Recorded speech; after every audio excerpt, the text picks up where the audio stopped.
Tom, do you have something you want to share with the group? I want to bang John Ossoff.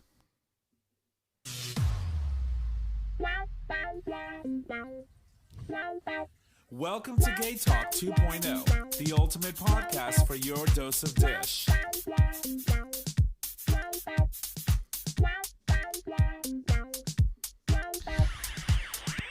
I really do want to bang John Ossoff. But anyway, welcome back, ladies and gentlemen, to another episode of GayTalk 2.0, an LGBT podcast streaming live on digital stream radio, where you can access that live stream every Monday at 6 p.m. Eastern Standard Time, and you can do so by visiting digitalstreamradio.com. My name is Tom. I am your host, and I'm here with my amazing co-host. Well, some of them. Starting with the first one. Hey, y'all, Nick or Trish. And hola, J Bear. Yes, Queen. Yes. And welcome you all to The Dish. I like it. You did say last time that you were just going to call yourself J Bear, although we still call you Jay, and we love you. And Jay is in studio sitting with us, of course. He's going to be joining us for the rest of the episode. We were supposed to have a guest today, but that didn't materialize, and so we will have to wait until next week or the week after that, or who knows. Yeah, we'll see. But nonetheless, we have an amazing dish for you, and forgive me, but I put a mat under my chair that allows my chair to slide freely, and now all of a sudden it's just like sliding on its own. Like I move over and it comes back. Reminds you of your nights with the lube? Right. Yes. just slipping across the floor for no reason? There I go. Falling off furniture? Oh my God. Have you ever seen Van Wilder? Yes. Oh my God. That's all I can think of right now. Okay. Is that why we're talking about this? Most likely. Van Wilder, is that what it is? Yeah. Yeah. Talk to me about him. What about him? It's a movie. I've never seen it. Wait, it wasn't him. It's part of the National Lampoon's series. They were using like massage oils and like getting all ready, and he went and ran at this person and slipped right off her and out the window, and it was a mess. Well, Van Wilder, a.k.a. my man crush. He is hot. Ryan Reynolds. That's okay. Oh my God. He's a good-looking guy. Oh my God, yeah. And then I'm going to have to watch it. Anything that allows me to slip off of something with lube on is good.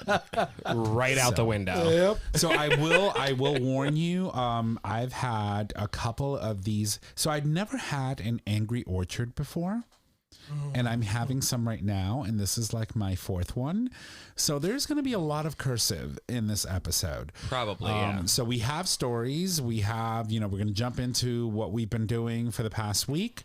But nonetheless, there's going to be cursive. So I'm just warning you all straight off the bat.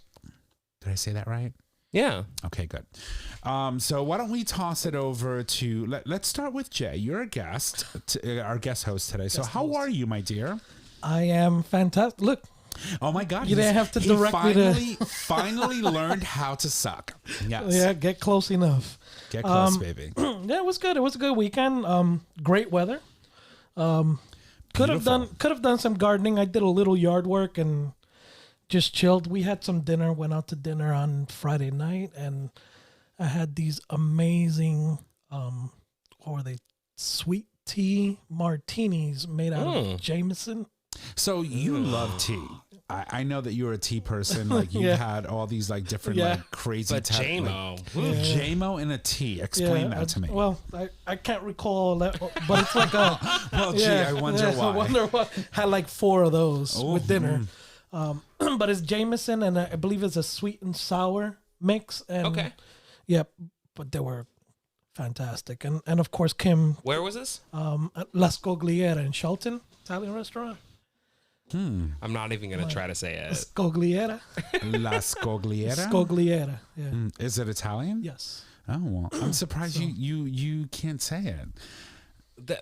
That sounds Spanish. Well, I'm probably pronouncing it in Spanish, but Las Cogliera? You got to remember you're talking to a Puerto Rican accent, right? So yeah. So we make everything into a Spanish word. Well, I mean, Italian and Spanish, they're not far off. Yeah, exactly. It's like Gustav and like spraying Windex on everything. And the core of every word, it has a Greek origin. You remember that from my big fat Greek wedding? Yep. You say a word, and I will find the origin of it. Yes. Okay, fine. Apple. Apple. It comes from... No, I don't really know the line, but like he broke it into two parts and said... Yeah. I almost thought he was really gonna like just go with the flow into and it, like do the whole thing. That's awesome. I've known them for ages. So you had tea time with the wife. Yeah, so we had dinner. We had some great martinis and a couple of good drinks, and went back home and chilled. It was a nice, relaxed weekend. All the kids were out, so it was just us. So we got some time to just chill. Well, that's good. Yeah, that's always nice. good. Yeah, and so if you don't know, Jay Bear is married, and his wife Rosa is just an amazing human being. She is. So she puts up with me. She has to be. Yeah, she has to be, seriously. So if you could package all of the Care Bears in one box, that would be Rosa. She's awesome. Thank you. And she'd appreciate that. No, I know. I love her. I love her. The only thing is, don't get her drunk and be next to her. She bites you when she's drunk. Yeah. Arr, she's bitten the shit out of me. Yeah, I thought Tommy was gonna smack her that day. To be honest, seriously, I was just like, "Yo, she bit the shit out of me." She went full on Rottweiler on him for a minute. I was like, "Oh my god." So Nick, how are you, my darling? I'm good. Hold on. Keep talking. I'm So, trying to find something. He's researching. So yeah. So, but no, I saw we had dinner there, and then I met up with my friend Jose Saturday for dinner as well. Which one? Campos. Little Jose. Yeah, we haven't seen each other well over a year. In over a year. Yeah, I can imagine. There's somebody at my door. I'm trying to figure out who it is. It's probably the mailman, but it said it didn't recognize the person. Yep, mailman. New one. New one. It's a new one. Oh boy. That's why they're here so late. He's cute. So so I met up with him for dinner, and we ended up there as well at the same restaurant. I enjoy their food. A lot of the stuff is homemade. And they serve like that one giant meatball stuff with ricotta and mozzarella and Steve tries, but he can't get there. I mean, his meatballs are medium size. But he said massive meatball. They're huge. Although his meatballs and a lot of the dishes they do there are just so damn good. Well, I mean, when you go to a restaurant and a lot of them are homemade, they typically tend to be like really good, like homemade recipes. It's not something that's been Americanized, and therefore it's not like a specific like ingredient, or you follow a recipe and everything is always the same. Yeah. Right. Yeah. So they're from Calabria. So they one of the nephews, I believe it is, or cousins, imports their oils and their wine, their house wine. Right. So they get stuff imported for the restaurant all the time. So, well, girl, the next time you go here, you let this girl know, because this fat girl wants to eat. Yeah, they're good. I love to eat. Are you ready, girl? Not quite, but I mean, I can talk about my weekend. Yeah, well, no, I'm just interested in how your past few days have been, specifically today, if you want to talk about today, because it's a big milestone. I think it's wonderful. Yep. I got my first COVID shot today. Yeah, that's awesome. Yeah. One of the first questions I had for her was like, can you drink on the COVID shot? I was like, I looked at all the paperwork. It literally did not say anything about alcohol. It just simply said drink liquids. No, but it did say drink a lot of water, which I did today. But I am now drinking coffee because I'm so tired from it, and an Angry Orchard. Um, Which shot did you get? Pfizer. For the Pfizer. Okay. Yeah. So my next appointment is April 12th. 2 days before my birthday. Mm-hmm. But yeah, no, it was like literally like a line of cars, and it took me about 20 minutes to get through the line, and then I had to wait 15 minutes and drove off, and I was fine when I got here, and then all of a sudden we were sitting outside, and I was like, all of a sudden I was like, I'm tired. I was like, girl, would you like me to make you some coffee? She was like, yes. 100%. And so I did. I made her some coffee. So when I got my first shot, the beginning of the month, that was the same thing. I felt a little tired, but then again, I had been up like at 6 a.m. that day. I'm not a morning person. So I chucked that up to, I got up too early. That night, my arm, the muscles were like sitting still, just doing regular stuff was no issue. Laying on it was when I started feeling pain. But then it felt like I got hit by a baseball bat. So the arm. The weird thing is, so when I see them stick that needle in the arms, has it occurred to anybody that you think that needle is a little way too long, like it's gonna hit bone? Like It is a little long. Yeah, like I always think it's gonna hit bone, and they just go all the way in, and I'm like, what happens when you have somebody that has like no fucking meat? Like I have meat. Well, I have meat, so I'm fine. Well, that's the other Clearly. that's the other thing. They're In a saying nice way. Yeah. They're saying you shouldn't inject it directly to muscle because it gives you more pain. Right. And most is most that the of case when you're doing like anal sex? Don't inject it directly into the muscle. Oh my God.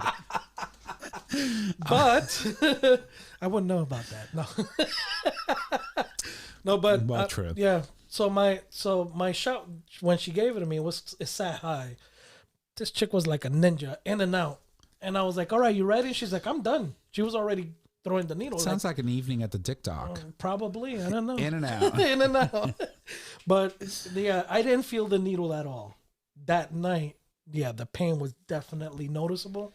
And my arm hurt for about 3 days. So great. I've never gotten a flu shot before. But I am definitely going to get the COVID shot because I want to make sure that, my mother got her first one, thank God. And we're waiting on the second one. But I want to make sure that I get it because I want to protect her. Not necessarily about me, because I don't care about me. I mean, I don't. But I want to do it for her. And so I don't know what the experience is of getting a shot and having it be painful or going through some of the reactions that a lot of people are saying. So one of the things that they make you do is once you get your shot, you have to wait at least 15 minutes before you can leave, just to make sure you don't get an adverse reaction to the shot. So that's all new to that's me. mostly for people like for me. I'm allergic. We're allergic to shellfish. So they ask you these questions as well. So they do, they want to make sure that you don't have a reaction as you would with, for example, my grandsons, the twins, they're both allergic to eggs. Right. But if you make a cake, which contains eggs, they can eat it. Because it's cooked? Is Probably, I'm assuming, because I've given them cake without Yeah. realizing. Oh, she's nasty. She's trying to kill him. No. But, I have to say though, like at Pfizer, because I went to the Pfizer Groton facility and like I felt so comfortable. Yeah. There was there was EMS on site. It was, I literally, if anything were to go wrong, like I would have felt You were okay. Yeah, like super safe. Yeah, and the person administering the shots where I went in Greenwich are nurses. So they're trained, and they tell you, just have a seat, 15 minutes. But they tell you can have an adverse reaction within 15 minutes or within 4 hours. Right. So It's been 4 hours. I'm good. yeah, exactly. I'm just a little tired. But later, mainly coffee. if you were to have a real bad reaction, it would happen within that 15-minute window. Right. Anything else after that will be a more milder, I guess, I'm assuming. Yeah. Would probably be a milder reaction, so you're not going to sit there for 4 hours. It's always great But they- to assume yeah. amongst a group of gay men. You know how it is. Because It's always when an you assume assumption. you make an ass out of you and me, and then if you make an ass, then we plow it. So I want to go back. I'm sorry, but I have to do this. But I want Yes. to go back to my big fat Greek wedding. Let's go. Okay. All right. let's go back. So I'm going to quote it. Now, give me a word, any word, and I show you. So you is how they say it. I show you how that root of that word is Greek. Is this what you were researching? Yes, Yes, 100%. of course. Under her breath. Oh, not this again. Okay. How about arachnophobia? Oh my God. Arachna. That comes from the Greek word for spider. And phobia is a phobia. It means fear. So fear of spider. There you go. Okay, Mr. Portocullis. How about the word kimono? That's a good one. Kimono. Ha! Of course, kimono is come from the Greek word hemona. it means winter. So what do you do wear in wintertime to stay warm? A robe. You see? Robe, kimono, there you go. Like, I fucking love that movie. Any word that they would give him, he'd be like, I'll find the root. It comes from Greek. Did you watch the second one? Yeah. The second one, I loved. It was cute. It was good. It wasn't as good as the first one, but I loved it nonetheless because it just shows you, like it gives you a different window into the family after the fact, and the fact that now they have a daughter that's like freaking like high school age, and poor girl is still going through it, and Nana was still there. That was always awesome. No, but I had it was a great. bump in my neck. It was my twin. And it had teeth. Yes. Oh my God. I love it. I love it. A bunt cake. Bunt. Bunt. Oh, they brought us a butt cake. Bunt. Bunt. And they put a fucking plant in the middle of it. Right. I fixed it. Oh my God. Do you see? This is what happens when you two. All right. Well, let's. Wait, I didn't even talk about my weekend though. Yes, Nick, fill us in. How are you? I mean, we spent Friday night together. We did. Tom left the house. I did. I actually did. Nice. For the first time in over like a century. I feel like Lestat the vampire from like Interview with a Vampire. Like, he was like in that one little house, like hiding away. And the guy that was coming to interview him was like sort of kind of like the first encounter he had in centuries. That's what I felt like. But it was really nice. I mean, it was a very small gathering of bartenders that we used to work with, and I kind of initiated the whole thing. I was like, we always do something for St. Patty's Day, but we can't this year. Why don't the bartenders get together? And we had some food, and we had a couple drinks, and we all hung out socially distanced at compliments of one of the Steves, by the way. Of fucking course. But his meatballs were delicious. We know. Not as big, but they were delicious.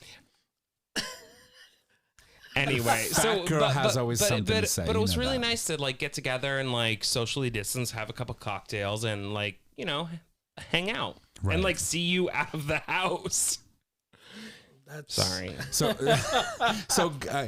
Chris just replied, I was in class, so no, clearly I'm not going to be at the show today. It's okay. Super late. It's 6:22, bitch. I text you at 3. But that's okay. I love you. Miss you, Chris. And it was fun. So, we had our tables and we were all separated. As much as we could, right? Because then when we start talking about something juicy and fun, it's like we're all congregating and we're like, bitch, get away, COVID. But, no, we went and we met with our boss. It was like a little meeting. So our boss is in the process of turning over an older restaurant into something different and new. And so we were talking about the logistics of, okay, what is it gonna look like when we open the bar back up, and also start venturing into this new thing in the restaurant space, right? Which is something that I've never done. Do I see myself doing something like that? Probably not. But it's just after COVID, you really start reevaluating, okay, what am I going to do? What do I need? Right? What can I do without? And so things are uncertain. We don't know who's going to come back, who's going to be there, what it's going to look like. And it's obviously going to take some adjustment. For example, once you start gathering with people, how do you feel? Right.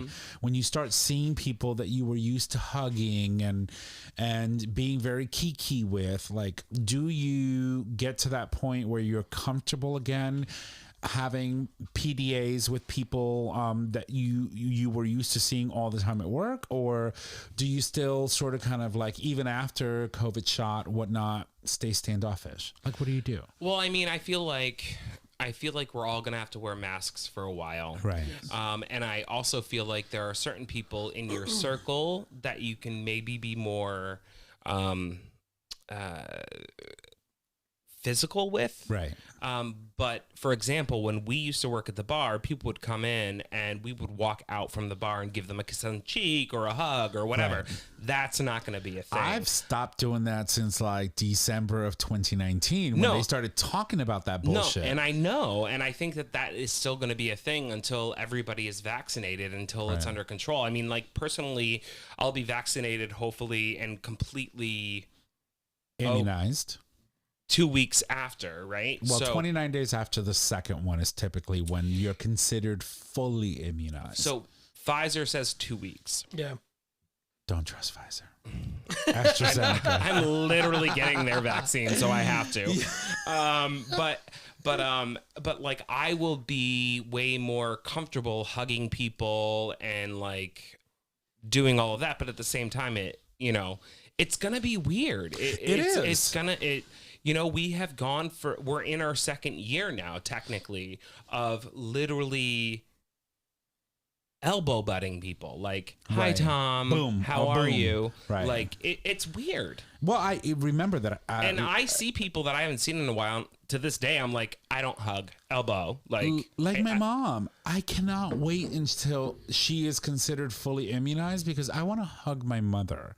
I haven't hugged my mother since March of last year. And how does she feel about it? Well, when we're in the same space, are you kidding me? I know, she loves you. You know better.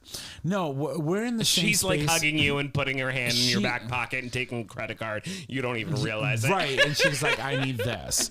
No, but for me, it's like, when I walk into my mom's house or when my mom walked into my house, one of the first things we did was just give her a kiss and hug her. And I would smell her because my mother's scent is just so unique. Yeah. Right. And pork chops and rice. Yeah. Well, that's what she cooks, bitch. I'm sorry. Slippery slope. I'm sorry. We're getting there. Sorry. No, but so I would hug her and I would like smell because she has a very unique scent, and it's mom. And I haven't been able to do that in a year and I can't wait to do it. Yeah. I really can't wait. And so she's scheduled to have her second appointment or vaccine in 2 weeks. And when she does that, and once I've waited a couple of days, I'm going to hug the shit out of that woman. I probably will take the breath out of her. And you know this. I mean, your mom right now, still in the nursing home. It's a nursing home, and you go visit her. How hard is it to want to like hug her and you can't? Well, and especially with mom, because of course with her having the dementia, she forgets things a lot of the time. So there's times that we'll walk in and she'll pull her mask down and blow kisses at us. And you hear the nurses in the background, Christina, put your mask on. And my mom in Spanish, vete pa allá. Like she off the back, ripping off on them. And they're like, oh, Christina. Like they know she's telling them off, but they don't know exactly what she's saying. Which is always the case. I love that. But yeah, it's tough. And I was scheduled to go see her Wednesday, and they just called me today to cancel it because a patient came out positive for COVID. Oh. So even though the patient's not on her floor, not on her wing, they automatically locked down the whole process. So and it's heartbreaking, right? Because these are our parents. It sucks. These are people that you love, that you have grown up every single day of your life, wanting to just be around and there's nothing better than your parents cooking, right? It's like grandparents and parents can cook the shit out of everything. Yep. And getting together, and it's just so weird. It's been a very weird year and a half, going into a year and a half now, and I'm just ready to engage physically again. Like I think I'm ready. Uh-huh. In all aspects, including being John on my knees Asa? and all. Yes, John. which is why we started with that opener. Yep. All right. So listen. So I do have one more thing I want to for it. share about my weekend. So I did something this weekend. Did you know? Yeah, I went out to dinner. Oh, well, and coming from Trish, this is big. This is huge. Yeah. So Explain. I went out to dinner with 4 other people, and I'm telling you, we were surrounded by plexiglass. It was so weird, but kind of cool. But at the same time, like, it was so amazing to be somewhere and order a fucking steak. Like, it was so this is my point is I've been saving money. And you went to Shell and Bones. I'm so mad at you. And we went to Shell and Bones, and now I realize why I was so fucking poor before the pandemic, because that bill came and I was like, Holy shit. Like, goddamn. Yeah. Holy crap. One steak is like not that it wasn't $70. worth it. It was totally worth it. Yeah. And of course I was going to get steak because I haven't been out to a restaurant in forever. But the bill came and I was like, so I'm just, oh, here's all the cash in my wallet. Like, Here's my life. and then now everywhere is still closing at 11. We were planning on going to grab a cocktail at one other place, but we were there for so long. So we called our waiter over after we closed the tab. And we were like, can we just get one more round? It was like 10:30. And he was like, actually, no, the bar shuts down at 10:25 now. Everyone has to be out by 11. And I looked at him. I opened up the fucking checkbook and I took a 50 right out of the fucking tip. And I looked at him and I was like, sorry. And then everyone started laughing and I put it right back. But like, Okay. but like, I was like, come Yeah. on. There's $120 in there as a tip for you. Like, I would be like, throw us a Felicia, bone. Yeah, it happens. it's hard. You know, it's hard in the time of COVID to sort of kind of circumvent the rules, right? Because we're bartenders. We know, right? Yep. So we know when someone's like, hey, you know, can I hang around, blah, blah, blah, blah. And we're like, no, you can't. You got to go. But secretly, it's like, go hang out in the pool table and don't show your face until everyone's at the bar and then everything's fine. Mm-hmm. And so we expect that we can operate under those same, rules. And it's all different. It's Yeah, just all yeah. different. It's Well, crazy. for instance, the restaurant I go to, again, I've known them for years. Now, my cousin is married into the family, so Oh, it's one of those it's- situations. yeah. So then now it falls into the daughters come in and work on the weekends when they're not at their regular job. So you go to have dinner and you run into them. First thing you want to do is hug them, kiss them. It's just normal. So and they kind of always got to remind people, no, I really can't. And Right. so what happened on? I think it was on Friday when I went with the missus and I told. I was talking to one of the girls and I was like, just take that damn mask off and give me a hug and a kiss. And she's like, I can't. We did once and someone called the health department and filed a complaint. Yep. It's crazy. So That's crazy. So not so much that, sometimes you could be a little lenient with people that you're close to. In public, not so much because yeah. I mean, you people and are I, afraid. we know each other. We could go up to each other and hug. We know where we're at and where we're, but even strangers then- looking in don't know our history and how. So all they see is people breaking, rules. Right. Yeah. So And yeah, it's tough. but a lot of the reason why people are so hesitant and not as easy to sort of kind of relax is because there's a lot at stake, right? Yes. People's jobs are at stake. If the state comes in and finds out that you're not following protocol, they shut you down. You no longer have a job. Yep. And in the time of COVID, we know how important it is to have a job, or how important it is to be able to say that, I've remained employed throughout this pandemic. Shut my mic off. And so, we try our best to accommodate those that we love and people that we've seen on our everyday adventures, but we also have to be cognizant that, our lives are on the line. People's lives are on the line. And so be respectful if you're still going out and we're still in this in-between stage. If you have access and you can and make an appointment, get your damn shot. Yeah. Really seriously do it, because it's just going to allow us to get to where we need to get to a lot faster and to be able to enjoy each other. And perhaps maybe by July 4th, we will be able to have small gatherings that are mask free, or that, you don't have to feel like you're being suffocated when it comes to sharing space with other people in your company. I'll tell you one thing. Like, when I got the shot today, there was. Did you cry? I did not cry. No. I'm But like, shocked, why would I cry? because hello, you're an emotional bag. Yeah. No, you're not wrong. All the time. But like, there was this feeling of like the light at the end of the tunnel, almost like. Which is why I expected that you would Yeah. cry. Give me my fairy dust. Yes. That's not Oh, wait. working. Oh, there you go. Yeah, no, it just felt it felt right.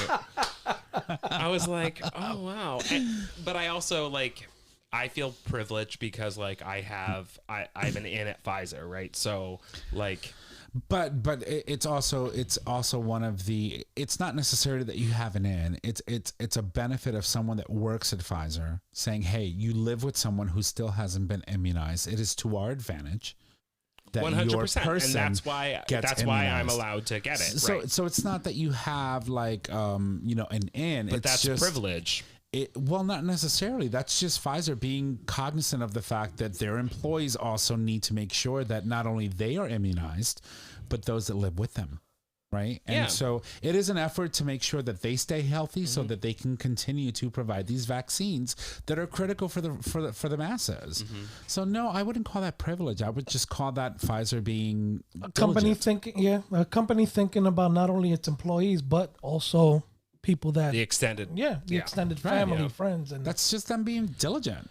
that's a and company lucky you want to for work you, for. which is amazing. And I'm very happy for you, really, because I know how paranoid you were at the Oh my beginning. God, it was so bad. You know, like I remember My the hands are last, still recovering. right. So I remember the last day that we worked at the bar, and God. this woman came up and ordered a drink, and Nick served the drink, and she went and dug in her boobs to get the money, and he was like, "No, you can have the drink, girl. We're not doing this. Not touching Nope, it. not touching that money." Sorry, Dave. This might be the last day you're open for a while, but I'm not taking her money. During our little get together when we were discussing, you know, strategy or blah whatnot, I brought up that story, and Dave was just like, "What? What?" You didn't charge her. I was like, I wasn't touching it. And then he went on to say, like, you were psycho that night. I'm like, I told you I didn't want to work. I told you directly I didn't want to work. And then I was in bed for a week following that night. Yeah, it was crazy. It was crazy. But overall, you know what? It's sad to say that we've had over, you know, 500,000 people pass. Yeah. We're still here, and I'm grateful for that. And I'm grateful that you're still here. I'm grateful for all the people in my life that are still here. But, you know, we also have to think about the fact that a lot of people didn't make it. And also, like, on like a brighter note, they're blah. But like, I was talking to the guy that was checking me in at Pfizer today, and I was like, so how many shots do you think you guys are gonna, you know, give out? And he's like, we're hoping to give out between 10 to 25,000 Today. in Connecticut alone. Just today. No. It started today. Right. So I don't know how many people got it today, but I mean, that is massive. Right. That is amazing. And it's free. Yeah, and, like, and think about how no insurance, nothing. Like, think about how this pandemic is going to change the way we do business. Everything. Everything. You know, because going forward, will you still accept boob cash? no. No. Just you know, I'm just thinking out loud. Right. People are gonna come in and you know, what Will you signs are you? accept boob No, cash? no titty cash, please. You know, like please have provide us with non-boobage, Non-booby cash. non-booby cash. Because I mean, granted, yeah, that it's easy for women to store stuff in their bras, but you're still sweating. Yeah. Well, Tom brought up a really amazing point this weekend, actually. I know we haven't gotten gay yet, but we were at the bar and we were talking about that same story, and then somebody had said that there are places that aren't accepting cash, and Tom literally said that's illegal, which it is. It is. illegal. Right. So how now do we move forward accepting cash, right? We have no choice. We have to. We have to. Gloves. Gloves. But Right. I always carry cash on me. I just wash my hands a lot, and Right. I also use sanitizer, like, and I wear my mask, like. For me to have cash on me, it's rare. Do you have a dollar bill on you or something? I have, but not a dollar. I have 20s. Well, can you show I'll me take a a $20 20. bill? And I will tell you a very quick story before we go to break. And the reason why I brought this up is back in no, I don't. Never mind. 2009 or something. It was when the iPhone 4 came out. AT&T had the exclusive rights to sell iPhone 4. Do you have a bill on you or something? Because I need to read the exact verbiage. I'm sorry, I don't. Okay. I will pull up a dollar bill or something. Can somebody pull up an image of a dollar bill? Yes. Thank you. So what ended up happening was I went to AT&T and I had cash. And so the person at the counter says, I'm sorry, we can't accept cash. It's credit card only. It can't even be a debit card or whatever. And I wasn't, well off at that time, but I still wanted my fucking iPhone 4. And so the guy says, no, I can't accept cash. And I'm like, you can't do this. Thank you. Hold that right there. So I said, wait, what do you mean? So I went and I searched the internet on my iPhone 3 that I had, and I found a phone number to the corporate office, and I called and I got in contact with this person called Crystal. And she was the executive assistant at the time to Randall Stevenson, which was the CEO of AT&T. Oh, that's when I said, yes, Tom is my partner. He can do whatever he wants. Right. And at the time, my phone was under Jay's name. And so he had to give permission for me to speak with this Crystal person. And she was going up and down telling me that they couldn't accept cash. That was the deal they made with AT&T at the time, which was the exclusive carrier in the US for iPhone 4. And I'm like, you're wrong and it's illegal and you can't do that. And I'm going to tell you why. And I said to her, I said, can you pull out, do you have your purse with you? And she goes, yeah, I'm sitting at my desk. I have my purse with me. I'm like, go in your purse and pull out a dollar bill, any denomination, doesn't matter, 1, 5, 20, whatever you have. And she pulls it out and she goes, okay, what am I looking for? I said, right on the dollar bill, there is a little disclaimer, a little note on the dollar bill that says, this note is legal tender for all debt, public and private. It is the national currency of the United States of America, and it is illegal for you to say that you will not accept currency. And she looked at it and she goes, I'll call you right back. Hangs up with me. Within 5 minutes, call back and says, please go to the store and pick up your iPhone. It'll be there and it'll be available and you can pay cash. In the US of A, that is our national currency. That is imprinted on every single bill that we print for a reason. They cannot deny the fact that you want to pay with our national currency. So just keep that in mind. Unless you're gay. Unless you're gay. It's legal. So that was my story. That's how I ended up getting my iPhone at the time. But what I wanted to highlight was just that one little note imprinted on every dollar bill. The note is legal for all debt, public and private. Never forget that. So if you ever walk into a place that says we cannot accept cash, you can literally say that is illegal, and they cannot deny you that. So just You're saying. not wrong. Also, I still don't get why any business would not want to accept cash, but that's beside the point. Right, because you can do the slippery slip. Booby cash. Booby cash, except for now. I'm gonna dip that in sanitizer now. After my second vaccine, I'm gonna dip it, and then I'm gonna dry it out. So here's the thing, right? So Here's now, you know what I find funny? What if you walked up somewhere and just said, "Hold on, let me get my cash on," digging your balls and down your pants and pulled out I would accept that shit.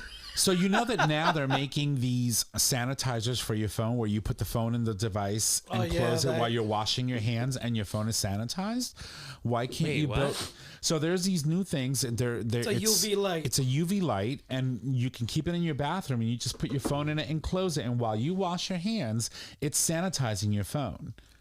So why can't you do something like that for money? Right? Somebody hands you money, you put the money in this little UV light, it gets sanitized, and then you continue to do your tender. I mean, it might take a little bit longer, but if the thing is to be precautious, then, there's ways. There are ways to ensure people's safety. It might cost a little bit of money, but in the end, it might allow us to get to some sort of normacy. That was a new word, by the way, precautious. I'm proud of him. Yeah. You go, girl.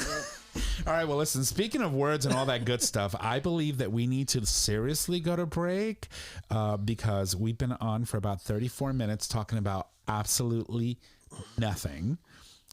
But it's something. But a lot of things. Right. And we do still have stories. Yes. Promise you that we are going to talk about. And they are gay related. Right? One I would like to probably touch on would be dad praised by LGBT community after building a bi chair.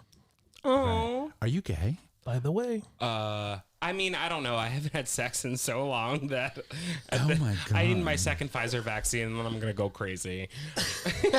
All right. Well, we'll leave you with some music. When we come back, we have Dish.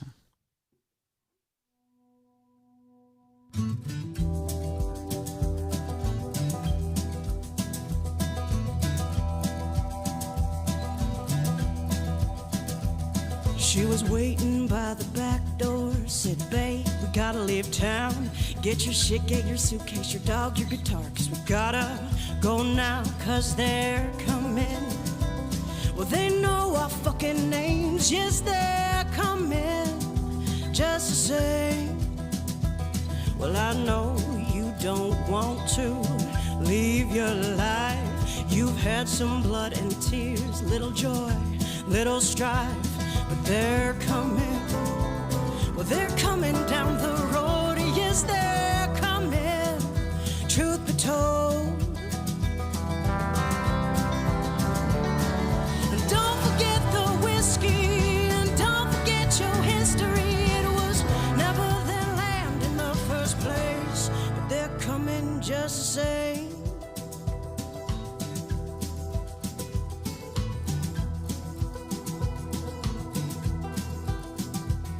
Got a knapsack full of judgment, hypocrisy, and lies. And they're talking so much hateful bullshit, they've begun to gather flies. But they're coming. Well, don't look them in the eyes. Yes, they're coming. No surprise. There was so much terror in our past. How are you so surprised it's come to bite you in the ass? Yes, it's coming. Well, it's nipping at your heels. Yes, it's coming for the kill. And don't forget the whiskey, and don't forget your history. It was never their land to sell or trade. No, don't forget the whiskey, and don't forget your history. It was never their land in the first place, but they're coming just the same.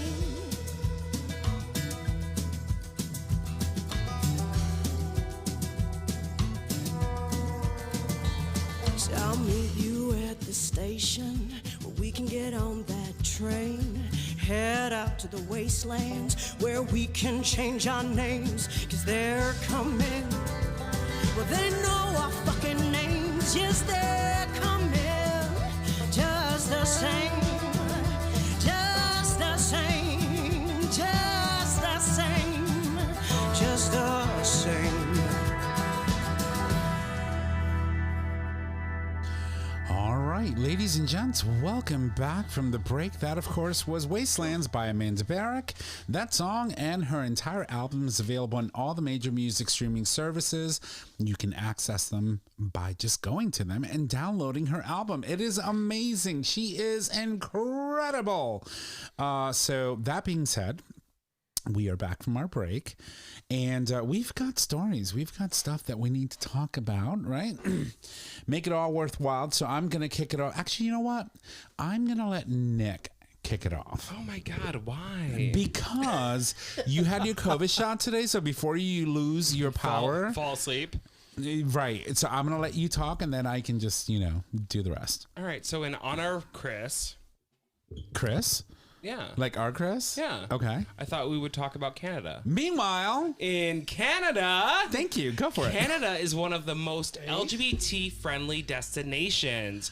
And now, as COVID is starting to, peel back, everybody's starting to think about vacations, thinking about going on a cruise, thinking about flying somewhere. Canada is ranked number 1 as an LGBTQ destination. I'm not surprised though. I mean, when you think about the Prime Minister Justin Trudeau, and you think about all of the things that we've had happen here in the U.S. and how they've reacted to that. Like, for example, when the previous administration, I'm doing a good job at not saying that man's name. Who? You know that person. Thou who shall not be named. So when the previous administration started off right off the bat with the trans-military ban, Canada was one of the first countries that came up and stepped up and said, no, that's not right. You shouldn't be doing that, right? And so I'm not surprised. I'm not surprised at all. I think, and it's right in our backyard. So a quick 12-hour drive and we're there. So I think that at some point, and maybe we'll punish Chris for not coming. And we'll go and record an episode from Canada, and then we'll just say, Chris, you can stay home.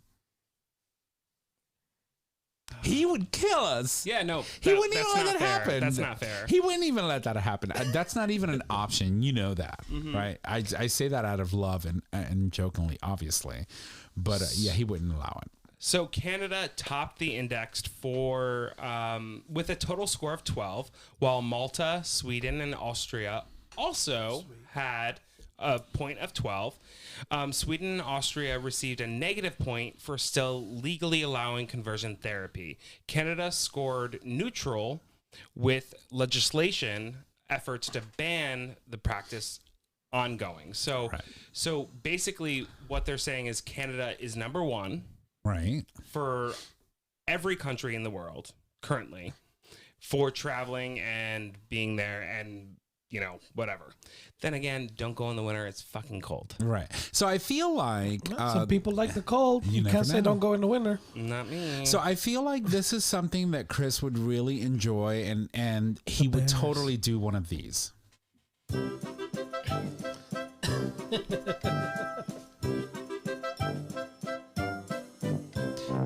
And then he would say, "Jawohl!"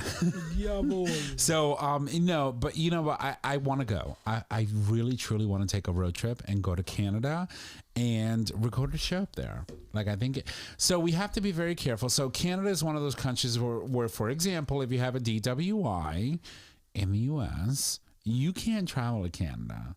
You can't go if you have a record. So for what, a certain amount of years though. Right. So you just got to make sure that, you know, you're on point. Once you're in there, whatever happens, and then you can get deported or whatever.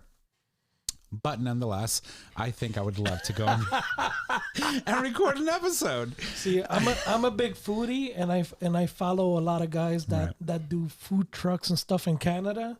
So definitely want to go up there just because I want to try certain areas and certain foods. I just think it's awesome. First and foremost, you're going into a different country, right? And you're dealing with culture and people that, you know, you're not used to. And so I'm all about eating. Yes. So it doesn't matter. I mean, whether it's food or ass. Whether it's food or ass. Do you want to hear something sad though? Well, tell me. Wah, wah. We were ranked 31st. Oh, wait. Hold on. Let me go back. Thank you, Florida. Because I can.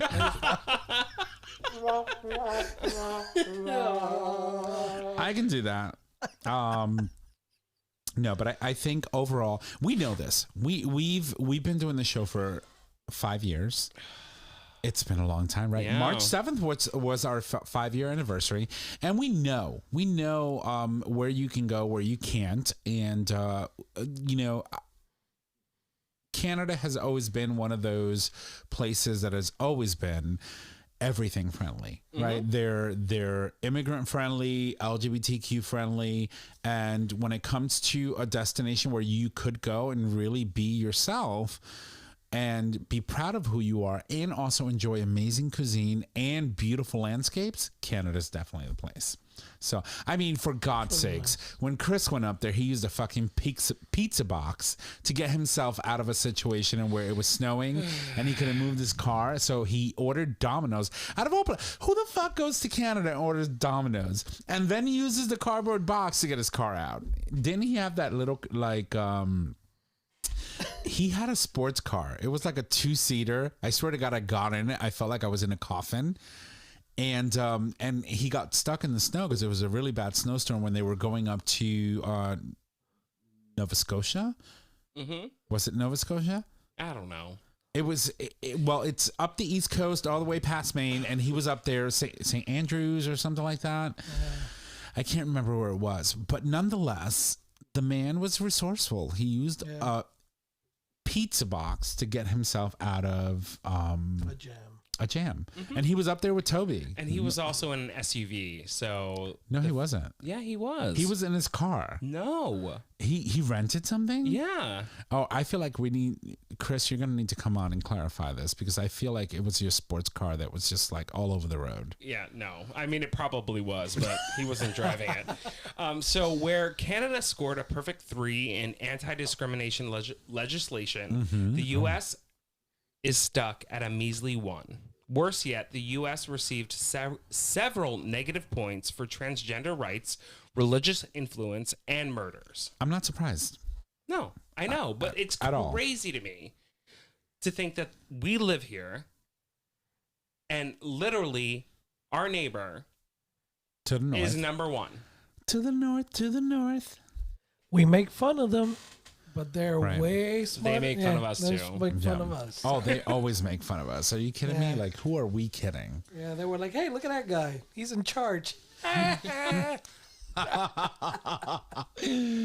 Oh, Lord have mercy. So basically, this is saying that we still have a lot of catching up to do. Right. Definitely. And then also going on to say that Chechnya, Saudi Arabia, Malaysia were found at the very bottom of the index. Chechnya last at 202, Saudi Arabia at 199, and Malaysia at 190.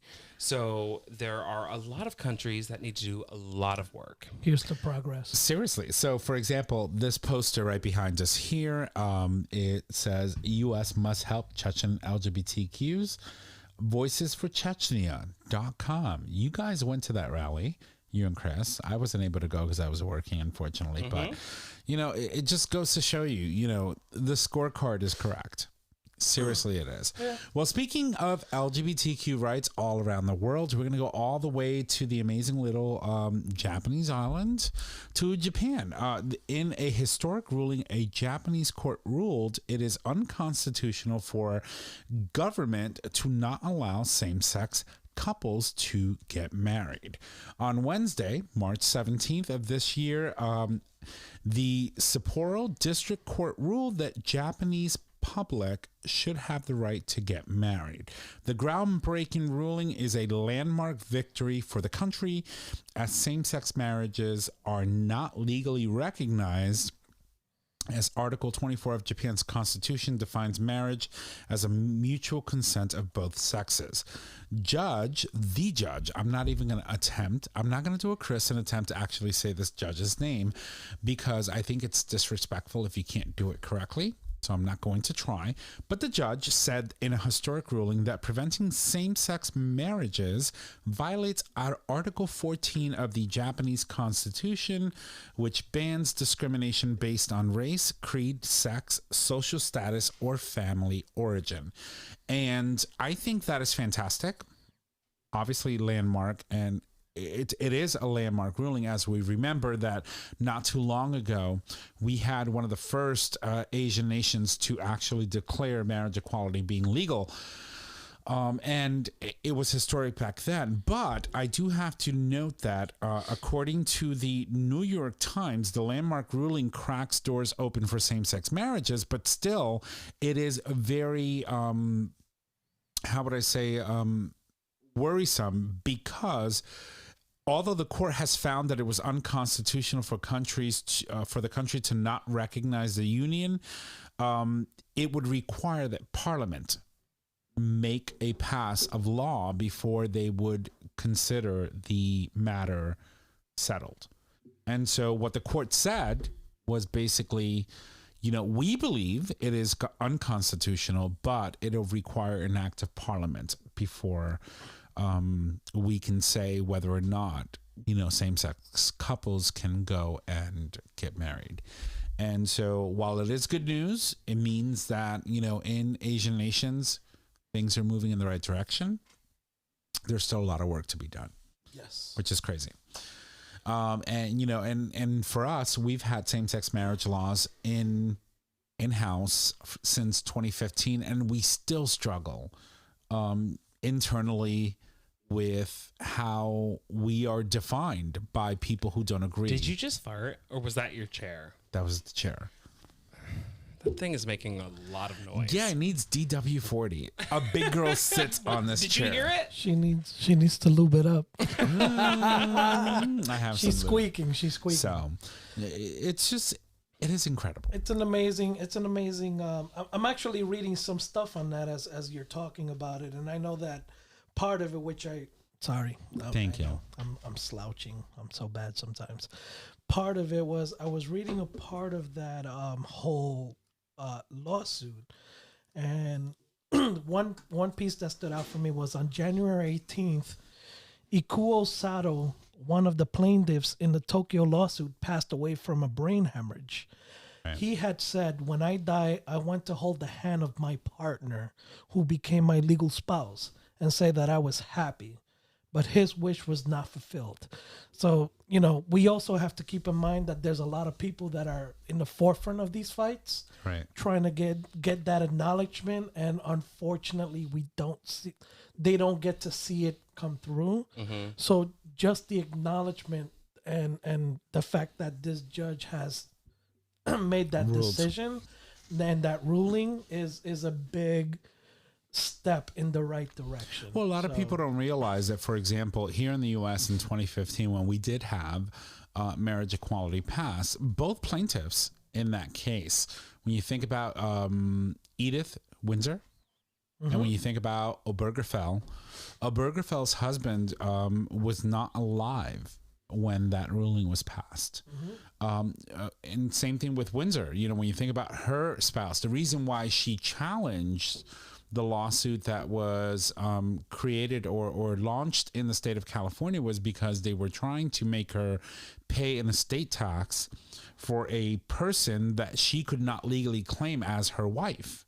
Mm-hmm. And so that is the reason why, first of all, the DOMA was overturned. That is the reason why we currently have marriage equality, which coincidentally happened to be ruled upon by the Supreme Court on the 26th of June, 2015, the day before Pride was supposed to be celebrated in New York City, which was amazing. And so it's always the case that, those brave souls who decide that they're going to go challenge their government and law and say, this is my spouse, and I'm going to reaffirm that my love for my spouse, and no matter what you say, he will always be, or she will always be, or they will always be my spouse. And you can't change that, even if your laws say otherwise. It takes a certain amount of spirit and bravery to do that. And although these individuals are no longer with us, their sacrifice, the fact that they died fighting for this, for us, for our ability to be able to reaffirm that we are humans and we have a right to love who we love, it's just incredible. It is incredible to see. So my hopes for Japan and for all of the Asian nations is that eventually you'll get to the point where you can say, this is the man, the woman, they, them, who I love, and this is who I want to spend my life with. And who are you to tell me otherwise? Mm-hmm. And deny me rights, deny me the right to collect a pension if that were the case, or lawfully be able to collect, support services in any area. I just think it's just amazing. And little by little, we're moving the needle. And that is all we can do, right? Work towards that every day. As a community, we've been working for that for the past 5 or 6 decades. And we're making strides. And it's sad when you hear that, unfortunately, those that these brave souls, those that they were fighting for, are no longer with us. Nonetheless, their legacy, the hard work they put into it doesn't go unnoticed. Yes. And it's just absolutely amazing. Yep. So, absolutely. Japan, do what you need to do. Mm-hmm. Yep. And on that note, we'll move over to Brazil. Brazil. What do you got from Brazil? By the way. Uh-huh. So as I stated before we went on break, I was reading this article. It's actually an older article now that I look at the date. It's from 2019, September 2019. And the title read, "Dad Praised by LGBT plus Community After Building a Bi Chair." So as I scroll down, he submitted a drawing to his, I think it was Insta account. And it says, and it's titled "Bi Chair, designed for people who can't sit straight," which I love. Can I have that chair? Because I might not be bi, but she can't even sit crooked. Literally, my legs are crossed like a princess right now. Princess. So it was. I thought it was amazing. So a dad, he's from Brazil. He's a Brazilian artist called Maitazi, who shared a drawing of his bi chair on Instagram. So his daughter came out to him as bisexual. And so he created a whole chair. So the chair, which features an armrest, the different heights of space for people to fold their legs, is a playful reference. It's just for you. On an internet meme about bisexual people who contort themselves while sitting. The stereotype largely... Sorry. I had no idea where that came Just from. for me. Just for you, yeah. She's fucking pushing buttons over here. I'm like, Yeah, the Yeah, they're stereotype... not labeled anymore, so I'm going to have to put like a big window Big here. Yeah, window, you might. plexiglass. Seriously. So it says the chair, which features an armrest and different heights and a space for people to fold their legs, is a playful reference on the internet about bisexual people who contort themselves while sitting. So Jay, Yes. you're a bisexual man. Do you contort yourself when you sit? I never sit. Honestly, especially at home or when I'm at family's house, I will sit on the couch. But if we're hanging out and having a good time, I can never find a comfortable position, and I always end up on the floor. Why? It's just me. It's my comfort. I don't know. That sounds It's about weird, right. right? It's No. like it's On the floor. I never find the right position, and then eventually I start slouching down. You and need the next fucking thing you know, chair. yeah. You needed the Yeah. chair. The chair, that's so I what think it that is. chair is something I need to look into. But yeah, I think the whole the whole thing is, as he stated, my daughter, who identifies as bisexual, as a bisexual gender fuck, her words, not mine, but thinks that her and the LGBT plus folks' inability to sit normally is hilarious. There Oh it my goes. god. And there goes my beer. I moved this so I wouldn't On my drop it. rug, but that's Yeah. okay. We'll fix that. We'll fix that later. I'll suck it up later. So he says, so I asked Ma, which is why he calls his daughter, if I could make my own rough style of a bi chair, and she said yes. So behold, in all its glory, the bi chair. It's. I see this as a great. It's actually pretty cool. It's a cool So chair. it looks like a very weird version of the Adirondack chair, right? looks But like a it has like stepladder. a couple of levels. It looks like something I would have in my backyard. Yeah. I think the fact that I'm gonna build it. the dad actually, one, he's an artist, so he's Right. gonna be creative with it, but two, acknowledging his daughter and trying to connect with her. Right. She came out to him, and even though she came out as bisexual, and that's the main thing. A lot of people, bisexuality is always thought of as a gateway, a gateway into either becoming full blown homosexual or Which lesbian. I've always had a problem with because Yes. truly it really It isn't really a gateway, yes, right? Exactly. I mean, it was for me. I'm not gonna lie. but it's used as a Well, gateway. but It is. but it's used, and so while some people may have a path that they have to follow to go from point A to point B, It was also like 1999. I think. right? But still, for a lot of bisexual people, really that line isn't there. Exactly. It's almost like, for example, trying to explain they them yes. in today's world, right? Yes. It's like there is no clear cut way of saying I do both. I love both, and there's nothing wrong with that. And I can straddle. I can be in a monogamous relationship with a female, but still be bisexual and make it okay, right? Yes. Which is why I'm always curious. So, and the fact that you're sitting here, which is great, you can talk a little bit about that if you want to. You don't have to. Wait, before we do that, I want to go back to what you were saying about gender fuck. Can you reread that part? Sure, give me a second. So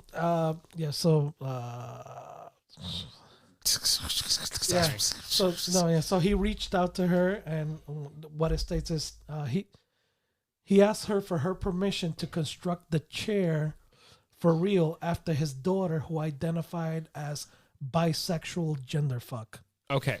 found it amusing. All right. So I want to explain gender fuck. We've talked about it on the show before. Right, we have. And there are a lot of new terms, and we're all talking about them all the time because we're all learning. So gender fuck what does it actually mean? Please. So genderfuck seeks to subvert traditional gender binary by mixing or blending one's gender expression, identity, or presentation. For example, a transgender woman wearing a dress or having a beard may be considered genderfuck. Right. So, like Conchita Wurst, for example, who was a performer in the international community, who was gorgeous but had a beard, would be genderfuck. Oh, what was his name? The Colombian guy from New York. Don't know. Oh my God. He was found dead, Oh God. fortunately. But he was known because he always had his beard and always had it colored in rainbows and Oh, you're talking about the guy that had the parrot. He always had the parrot in the gay He was parade. Colombian. He was Colombian. Right. He always had, so he was a staple in the gay parade in New York City. And he would always come down in these elaborate like get-ups, to like different rainbow dresses. And he always had a parrot on him, a bird that always hung on his head. And for years, I remember seeing him and I would always get excited. Unfortunately, he did. Yeah, he was found dead. Yeah. And we don't know what happened to his parrot. Because, you know, you do realize parrots like last like 50 plus years. So a parrot can live as long as, if not even longer than. He literally had a real parrot on his head? A real bird that would hang around his head and he would walk down, he would strut down the entire parade every year. Yes. He was a staple. Yes. He was amazing. He was amazing. Oh my God. Now I know who you're I forgot his name. I'm sorry. Now I know who you're talking about, and it's just I saw the article. I mean, kind of a sour note, but again, you know, referring to genderfuck, I think that would kind of fall into that Category, maybe? in a way. But he was from Queens. So I remember that I would always take pictures Queens. of him. Yes. Oh my God, he looks like a pirate. Yeah, Yes. he was amazing. He was just absolutely gorgeous, and he would always have like all these like colored beards. The parrot was always on his head somewhere. Oh God, I hope I can find it because there it is. There's the parrot. He had an African gray parrot that was always on his head.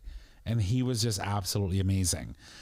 Oh my God, that poor parrot. Yes. That parrot, are you kidding me? That parrot was the headliner.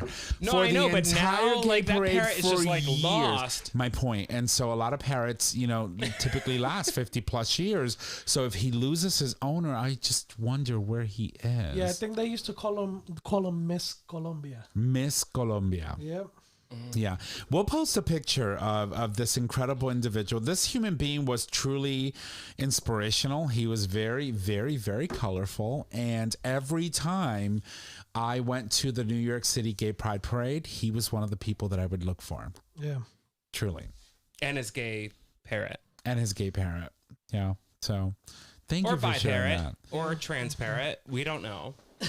He could have been anything, but in reality, he was an African an African gray parrot. Gay parrot. It works. Oh my God, I gotta save this photo so that we can add it to the post later. But I know exactly who you're talking about. Yeah. So that's what I thought about when he mentioned beard. I don't know why. Yeah, well, that was like the first thing that kind of... It makes sense, right? Yeah. Because... Well, I mean, when I first heard the term genderfuck, I was like, what the hell is that? Right. And looking it up, I'm like, oh, okay, I get it. But, like, the term itself seems a little abrasive. Yeah, Right, it does. right. It sounds a little, for lack of better words, rapey. Yeah, no, it's abrasive. Yeah, it's like... I just think that because they we talk them about would be gender sufficient. fluid, we Right. talk Yes. about like whatever, but like gender fuck, it's like I Yeah, mean, and I it's- get it in a way because it's like you're fucking with the norm, right? You're Right. like, And I think I'm that's a what woman, it's meant but to I have do. a beard. Yeah, I think, and I think that's what it's meant to do. It's kind of, Right. it's one of those shock words. Yeah. You know, you kind of, you get some of those words that people kind of say, and you're like, holy, what did you just say? You know, and that's when I read it. It was the same thing. I almost had the same reaction. I'm like, okay. I know. I saw you read it. I'm like, oh, I gotta pull up the gotta definition pull because we've talked about this before. You know, a lot of people don't realize that, you know, being bold like this can lead to a lot of different issues, right? When you're walking through Manhattan dressed the way you are with a parrot on your head, could lead to, unwanted, unsolicited attacks from people who don't understand, don't know, don't want to understand, want to continuously be ignorant about the fact that you are gender fluid, that you appreciate the fact that you love everyone, and that you have been such an icon for years in the parades. And which leads me to my next story. So we have an issue in Rome where a couple were attacked, which then prompted calls for the government in Rome and in Italy to actually start calling for anti-homophobia laws to be passed to ensure that individuals who are subject to this kind of attack have recourses and means to be able to defend themselves, and also to educate the public about, oh my God, I'm speaking cursive. You're fine. So wait, what happened though? So what ended up happening was, thank you. What happened was, oh my God, I'm using one of your things. So basically what ended up happening is John Pierre Moreno was punched and kicked by an aggressor. That's what they call it. And by the way, this is being reported by theguardian.com, which is a UK newspaper. So he was basically punched and kicked by an aggressor in the metro station in Rome after kissing his boyfriend, who was hit in the eye. The incident was captured on video and shared by activist groups Gay News and GayNet Roma on Sunday night. Moreno told Gay News, "While my boyfriend and I were kissing, we suddenly heard a man shout from the other platform, 'What are you doing? Aren't you ashamed?' The man crossed the tracks to attack the couple," which to me is disturbing. Like, you're way on the other motherfucking side of the tracks. Like, why would you make it a point, if you were not filled with hate, to cross the tracks and attack this couple? It reminds me of, like, I've told this story on the show, but when I was in high school and I was on Main Street in my hometown, and every town has a Main Street. Actually, it was Bank Street, and she's adjacent walked to Main Street. Everything has a Bank Street too. So, and she's walked both of those streets. But anyway, go ahead. But Bank with a K or a G? Bang, bang, bang, come to the room. Bank. Okay, never mind. Okay. Did I get banged that night? Maybe. No, but I was walking down the street with a friend, and this group of guys who I know were walking by us. They passed us, and then all of a sudden I hear them yelling behind us of gay slurs and whatnot, and they were like, "Fucking catch this, bitch, you fucking fag," or something. They said something like that, and they threw a football at me. I was a football player. And I turned around, I caught the football, and my friend went fucking running after them. I'm like, it's not that big of a deal. Let him go. You should have threw the football back. I've got the football. Yeah. but not to take away from the story, because this is important. No, it's so, just think about it. This could be anywhere. This could be DC. We, like, for example, when we went down for the Pride March, right? Was that what it was? Equality March. We went down to DC and we did a show in Washington, DC. And to this day, there were no mimosas. And I'm still kind of upset about it. You were recovering from the big freaking craziness that happened the night before. You're not wrong. I mean, Chris walked blocks with no shirt on in Washington, D.C. You're not wrong. And so my thing is, for example, Nick, myself, Chris, we went down to the Equality March. This was in 2017, I believe. Or no, 2017. It was while Donald... Oh, God. I fucking said his name. The previous administration was still in office, or they had just gone into office. The Women's March occurred first. The Equality March occurred after. And we went to D.C. We stayed at the Hyatt Regency on New Jersey Avenue. And we walked and walked and walked. We went to the Equality March. But the whole time, Nick, myself, Chris, we were running around town and trying to make it to all the, it places. And we ended up at the Green Lantern. That was amazing. That was awesome. Yep. But, in the back of our heads, we were continuously thinking that there is a potential that we could be attacked just for who we are and how we're interacting with each other, right? And hugging and kissing and kikiing and having a great time. This is exactly, the type of thing that we need to really be talking about. These two individuals were most likely either going home, having a little moment, which is normal for humans, and they were attacked. And I think it's just freaking horrible. Like, I would die if something like this happened to me. Although I am very boisterous and crazy, and probably somebody will end up losing a nose at some point. Bitch, you would have pushed that motherfucker right back on the tracks. Seriously. We know you. No, she would have broken her fist again, punching him in the face like she's done before. Oh, I've done it. But the reality is, like... It's horrible. Well, the sad reality is Right. things don't change until there is a catalyst, right? Right. And as terrible as the story is, and as terrible as... it is that these two people were attacked, there is positive change coming. Hopefully positive change coming from it. And I would hope that this couple embraces that. Right. And I don't want to say become a martyr, but maybe become a face of a movement in Italy. Right. And so one thing to keep in mind is, just like any other modern government, there's always two fucking chambers to a fucking government. In our government, we have the Senate and we have the House. The House always passes something that's amazing and great and woohoo, let's go, Equality Act. And then there's the fucking Senate that's always there to sort of kind of be like, yeah, no, we're not ready for that yet. Fuck you. So in this particular story, one thing to know is that the long-awaited bill that was submitted after this incident took place would make violence against LGBTQ people and disabled people, as well as misogyny, a hate crime. It was passed by Italy's lower house of parliament in November, despite months of protests from far-right Catholic groups, which means that one house has already passed it, and as we see, over and over and over again, it repeats itself like fucking... Oh, it's so frustrating. There's always that upper chamber that needs to be convinced that human rights are fucking human rights. And you know what, Period. too? Like, when I think Rome, Right. I think a city of love.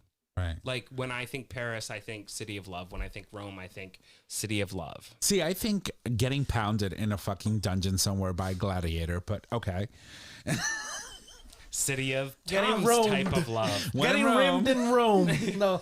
No, but I mean, I want my hoe to look like the Colosseum. Broken. it just surprises me that, like, for okay, I'm just gonna shut up.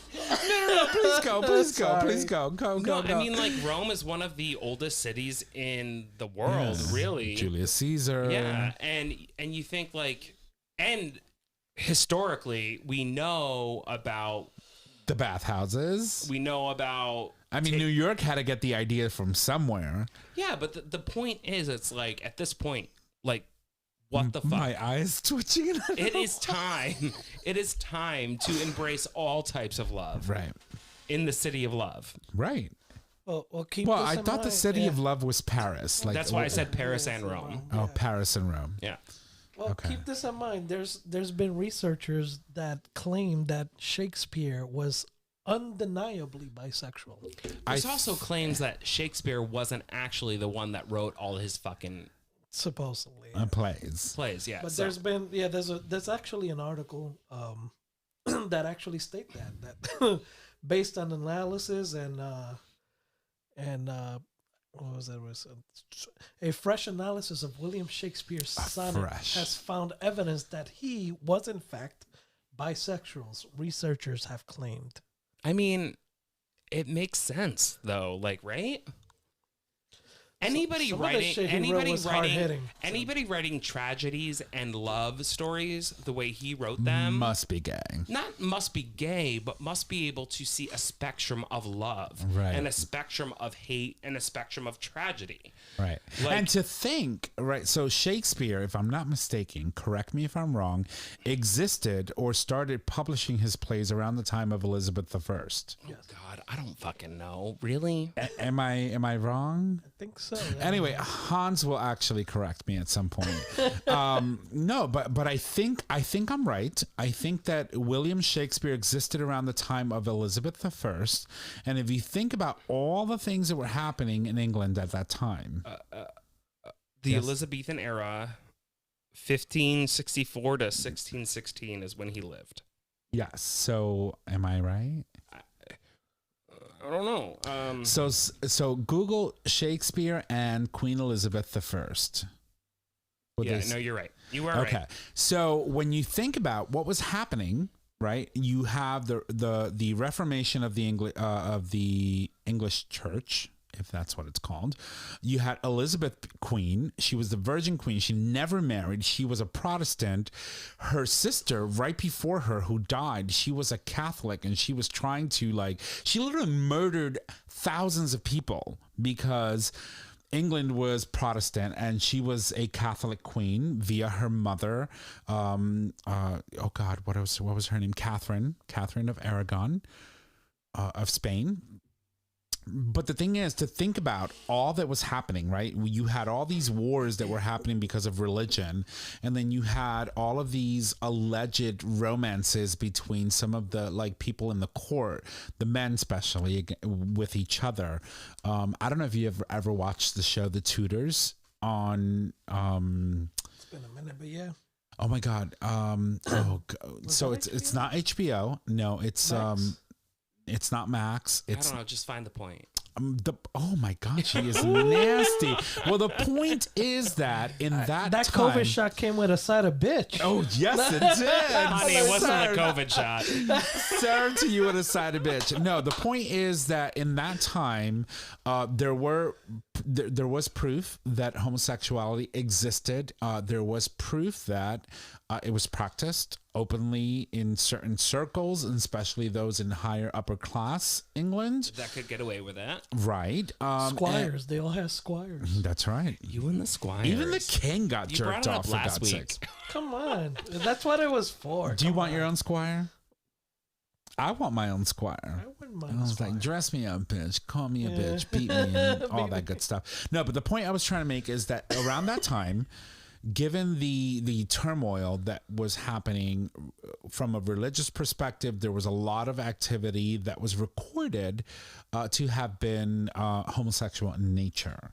And so I wouldn't doubt, because William Shakespeare was publishing at the time, that Elizabeth was alive and being queen, that he would, in a sense, have a direct knowledge or exposed to people who were part of the community. Whether he was gay or not, I would not know. And I would not presume to know. So Hans? I mean, I'll give him a call, I guess. Make sure that, you Well, correct me if I'm yeah, wrong. the William Shakespeare being that was an article I found in the Independent that's out of the UK. Mm-hmm. And they report a lot of that stuff there. So I just thought it was a interesting article. I am completely fascinated by the British monarchy. I don't know why. Not the current monarchy. Previous. Like when you think about the Tudor line, I'm obsessed With Meghan Markle. I know. So, well, it looks like we got through everything that we needed to get through. We Yeah. talked about the stories that we had lined up. It's been great. It's been fabulous, but we do need to wrap this shit up because it's been way too long. And so with that, I'm going to toss it over to my amazing co-host Trish, and I'm going to give her some love so that she can jump into Mama Kim's Minute. All right, everybody. It's Mama Kim's Minute. Number 1, this 16-year-old trans student just made history by testifying in favor of equality. Yes. Number 2, Elliot Page knew he was a boy since he was 9. It took the pandemic for him to transition. Proud of him. Number 3, Lindsey Graham threatened to talk until I fell over to stop LGBTQ civil rights bill from passing. Fuck her. Choke, bitch. Number 4, Robina Asti, trans World War II pilot and noted activist, dies at 99. So with that, I feel that we should give claps to her. 99 years old and an amazing trans activist. Hello. May you rest in peace, sweetheart. Oh, it's my turn? Yeah. Oh, do I have a thing? No. Can I use yours? No. Okay, fine. All right, well, ladies and gents, on this day in gay history, when March 22nd, 1976, we're in the great state of the Garden State, New Jersey. New Jersey Superior Court ruling that transsexual people may marry based on their reassigned legal S? Really? Like, did we miss a letter? Sex? Maybe? Marry a person of the opposite sex on the basis No, of but their... on the title, though. Okay, but anyway, never mind.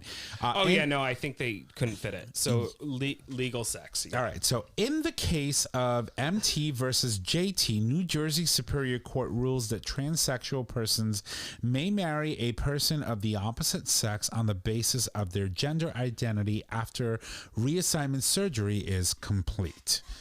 And that is our On This Day in Gay History. Do I keep going? Yeah.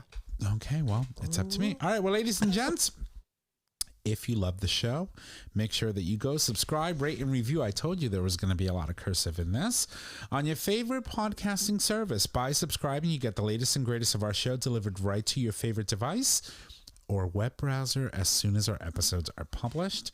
You can also support us on Patreon, which allows you, our listeners, to support the show with a pledged donation. Those donations are collected monthly and can be in any denomination of $1 or more. Speaking of Patreon, I would like to welcome our newest Patreon, Chase.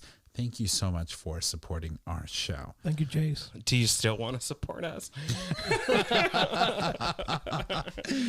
And keep on the lookout. So for those of you who subscribe and support the show at a specific tier, we're going to send you out a nice little screensaver with the Gay Talk logo for you. So, Sweet. Yes. I didn't know that. And I guess next No, you week we didn't. welcome who, what, where. Don't know who, don't know what, Don't or know yet. where. Right. I finally Oh, J-Bear. I finally booked somebody for this week, and that fell through. So God only knows what's going to happen next week. So Right. thank you, Jay Bear, for like being our consistent guest host. You're amazing. You I might as well enjoy just it. come every week.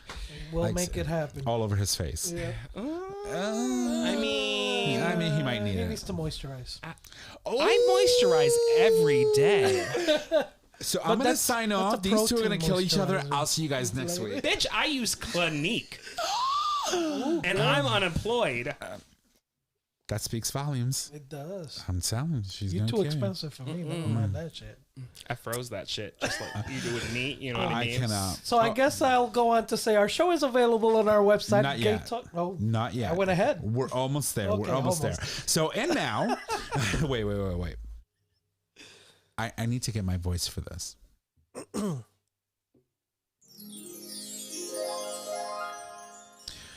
And now, here is Nick with his weekly reminder for all of you bottoms out there who want to keep their buttholes on point. Yes, we're talking about the future method.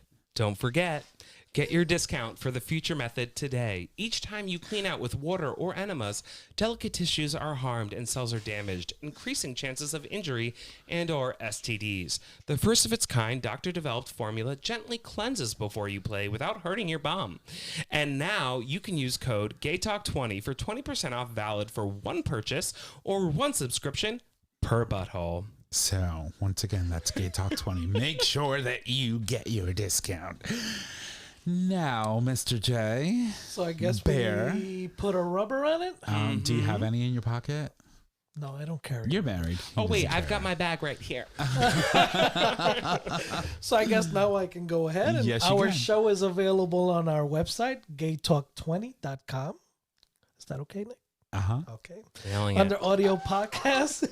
It is also available as a free download on Apple Podcasts, Google Podcasts, and Stitcher Radio. Oh my God, Jay. Yes, Proud well of done. you. Nick announces you can find us on social media.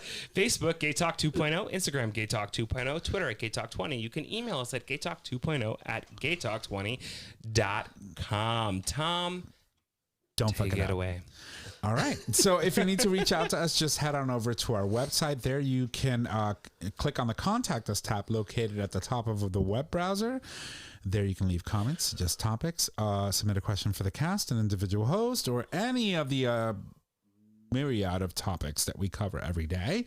You can also call us and leave us a question via voice message. We can answer those for you on the show. Simply call 334-GAY-TALK or 334-429-8255 if you need all of those digits.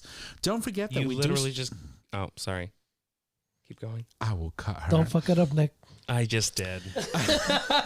Don't forget that we do stream live every Monday at 6 p.m. Eastern Standard Time, and you can access that live stream by visiting digitalstreamradio.com.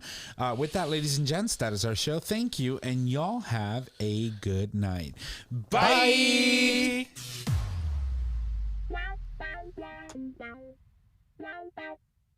Thank you for listening to this episode of GayTalk 2.0. Tune in next time for more dish.